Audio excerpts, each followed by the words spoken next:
If you are wanting to be a freelancer or build your own agency business around services, this is a video for you. Hey everybody, welcome back to my channel. If you're new here, my name is Brandy Morgan and we talk about all things freelance, working remote, personal branding, and creating the life that you want. Please be sure to like this video so I know that you guys like this content, and of course don't forget to subscribe to my channel. I would greatly appreciate it. So if you are wanting to be a freelancer or build your own agency business around services, this is a video for you because I'm going to go through how you can actually get your first client and how to really get started in the world of freelancing. So obviously right now the world is a little bit crazy, and prior to all of this, networking and meeting people maybe was a lot easier because there was in-person events. But the number one tip that I would give you if you are trying to start out and actually land clients is network with people, whether that's online or in person. You can network with people online, on social media, whether that's Instagram, LinkedIn, even TikTok nowadays. You can literally go on and meet people and talk about things that you do that you're interested in, and meet people that are either running businesses or building brands that may need your help on building a website, digital marketing, social media, managing a Facebook group, or even just managing their social accounts. There are so many different things that you can freelance for, and there's so many ways nowadays that you can meet people online or in person and figure out the needs that they need you for. So if you are somebody that's starting off and you're a web developer or designer, since that's a lot of the stuff that I talk about what you're doing on the internet. Find small businesses. I always say, if you're brand new, start with the people in your area. So if there are people in there, if there are businesses around you or in your town or in the city that you live in, reach out to them, let them know what you do. Make sure to share work with them. But you're like, Brandy, if I'm new to freelancing, I'm not gonna have any work to show them. Not the case. If you watched any of my other videos, what I tell you to do is use the work that you've created and show it to them. If you're a website builder, show them previous websites that you've built. Maybe they're not for any actual business, but you should still have them hosted somewhere so you can easily show them or share a link with them. That's so important so they can see the type of work that you do and the results that you're guaranteeing them. So once you have your websites created, hosted, or if you're a digital marketer, make a presentation, whether that's in Keynote, PowerPoint, or Canva, that has screen grabs from the previous analytics or customers that you've helped with this, or maybe your own blog or your own business. You can show how you use digital marketing solutions to draw traffic to your site. These things are so important to have already, like in your back pocket, before you go into networking with people, because people want to see results and they want to see what you're hiring for, and people on the internet or people in person have no idea who you are. You need to make sure that you're showing them what you're about, what you can do, and the value that you provide to their business so that they do hire you and that they trust you. So many times I get clients that have worked with previous agencies or previous freelancers, and they do not get the results that they pay for, and they were overcharged, and they have a bad taste in their mouth about agencies, whether that's web, SEO, marketing. They just get a bad taste. And so it's our jobs to make sure that we're always delivering excellence. And the best way to first do that is by showing them the previous work that you've already done and created. You can have it super simple, whether it's just links to your site. I like to do presentations. I create them in Keynote and then I will send them to them because they have links built in, and it's just a great experience overall for them to go through a presentation that's branded for their business specifically. So I'll use a mix of their colors. I like to keep mine black and white, so I'll pull in their company colors to make it feel like them, like their business, and to make them feel at home when they're going through it so they can really visualize themselves working with me and my company. So networking online or in person, but I'm gonna really focus online because everything is happening online right now, and I love it. I love being online, I love interacting with people. But really, the first thing when you're interacting with somebody online, you need to make sure that your profile is up to date. It has your name, what you do, if you are able to provide a link. It goes to either your portfolio, maybe your GitHub, maybe your YouTube channel, maybe other social channels that you have, maybe a blog. But you need to make sure that your profile looks good, because when you start interacting with people, if I start interacting with somebody, I immediately go to their profile to figure out what they're about, try to get a feel of who they are. So you first need to make sure that your social profiles, whether that's your LinkedIn, your Instagram, your TikTok, anything, that it is already on point with the brand that you're trying to represent as yourself. If you guys are curious about how to do this for LinkedIn or Instagram, I have my courses linked below. Freelance Mastery, inside of there is 2 courses specifically on LinkedIn, and then Instagram Mastery is all about Instagram. So had to plug it. But anyways, moving on. So making sure that your social profiles already look and feel like you and the services that you're offering.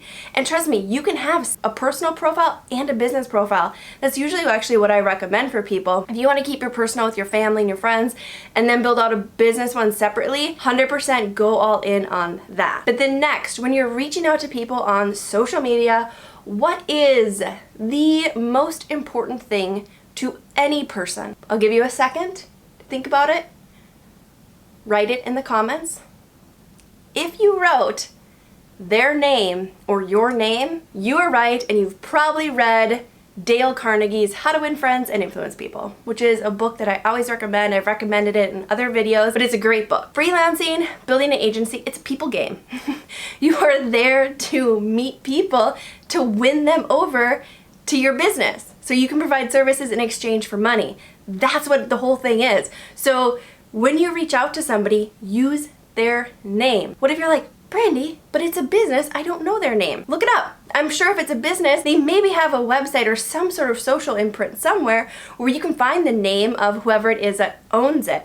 And if not, if you're completely stuck, just say, hey, this is Brandy, or not Brandy, but insert your name, and then ask them their name, and then make sure to use their name as you are having a conversation with them. Why? Because it's important. It makes it more personal. I cannot tell you how many generic messages I get that are always exactly the same. You need to provide them some sort of authentic compliment when you are reaching out to them. So use their name, an authentic compliment. So like dig through their social profile or their website or their business, whether it's maybe a restaurant and you really like one of their dishes, or a bakery or a nail salon or a spa. Find something that you like about their business and compliment them so it does not sound generic. Once again, if you're curious about that, I provide a ton of templates in my courses that are linked in the description. Reaching out to people on the internet, make sure your profiles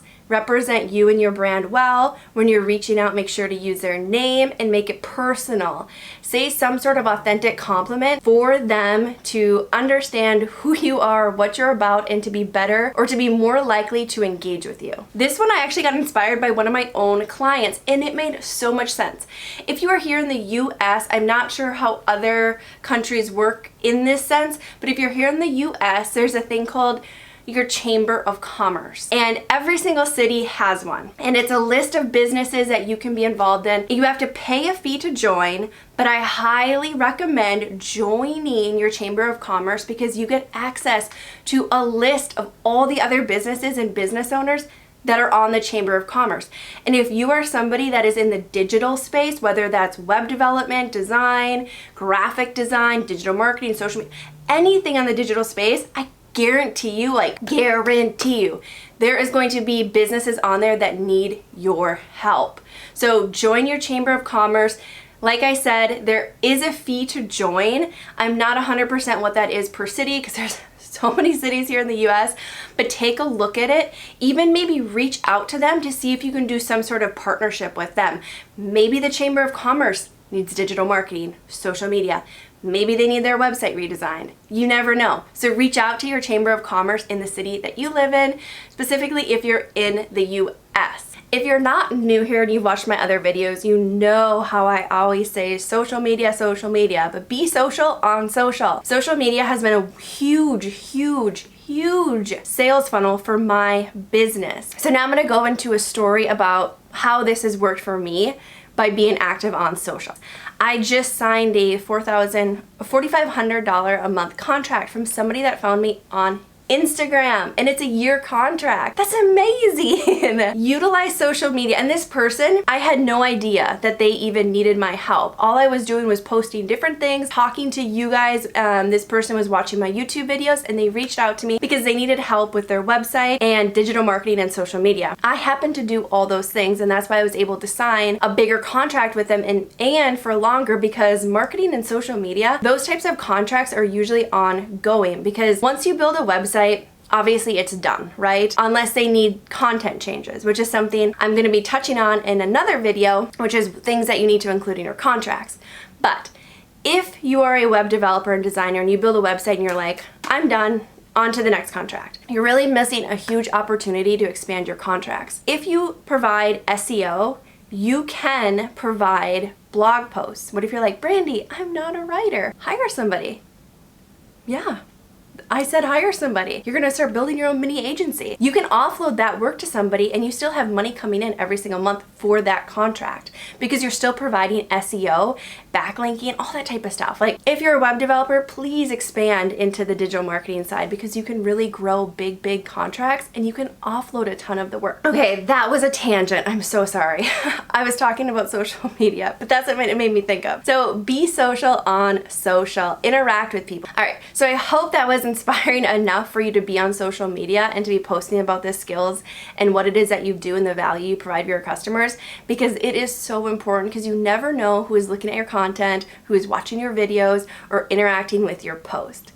And if you're like, I don't have a big following, well, you don't necessarily need a big following, but you just need to be active. So look up small businesses, hair salons, spas, nail places, bakeries, restaurants. Interact with those types of people and reach it out to them and see if they need work. Because right now, a lot of small businesses are suffering. They are suffering right now. So maybe you can provide some value to them, which brings me into my next point, which is offer some sort of discount. Right now, small businesses are struggling, right? And so we need to be helping them. I'm actually a small business, but I will still provide value and discounts to other small businesses. Like right now, I'm discounting one of my clients 50% for the next 2 months. Why? It's just something I felt in my heart that I needed to do for them. They're a small business, they're struggling.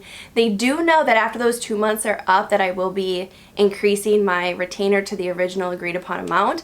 But right now, I'm just trying to help them get sales and help them make money. Offer a discount to people. So maybe it's friends and family discount, but maybe it's a small business discount because of what's going on. You can offer discount services. Maybe 50% is too much, but maybe you can do a free audit for them. You can provide a discount of, if you're building out a website or something, offer something of value to them that you can really help them so their business can grow and thrive in 2021, just like your freelancer agency business. And if none of these steps, or if you've done all of these and you're like, I'm still not getting clients, then this next one should really help. And I've actually, through my vlogs that I post on here once a week, I've actually brought you guys in for those where I have gotten clients and contracts.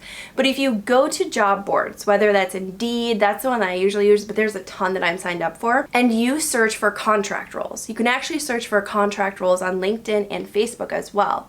So if you search contract roles, those mean that those are on a contract basis. That means you can work remote or work for wherever, most likely. 9 times out of 10, that's what it's going to be right now. But search for contract roles on job boards and start applying for that. The next part of that is making sure that your resume that you have speaks to that job specifically. So if it's a programming job, you want to make sure you have the keywords that they're looking for. So in their job description, they're probably going to list out languages and frameworks. And if you know them, which I'm assuming you do if you're applying, make sure you have those languages and frameworks somewhere in your resume. If it's a digital marketing or social media position, they're probably looking for very specific things that they need help with.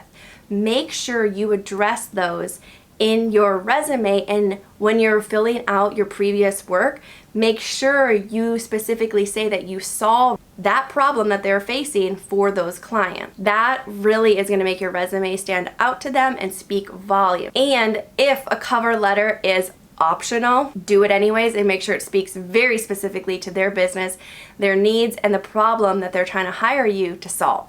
All right, you guys, I feel like that was a very rambly video, and I really apologize, but there's just, my brain kind of just starts sparking when I talk about these things.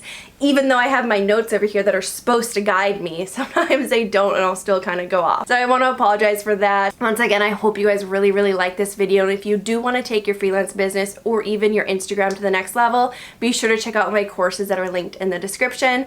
But please, once again, give me a thumbs up for this video, and don't forget to subscribe to my channel. Thanks, you guys.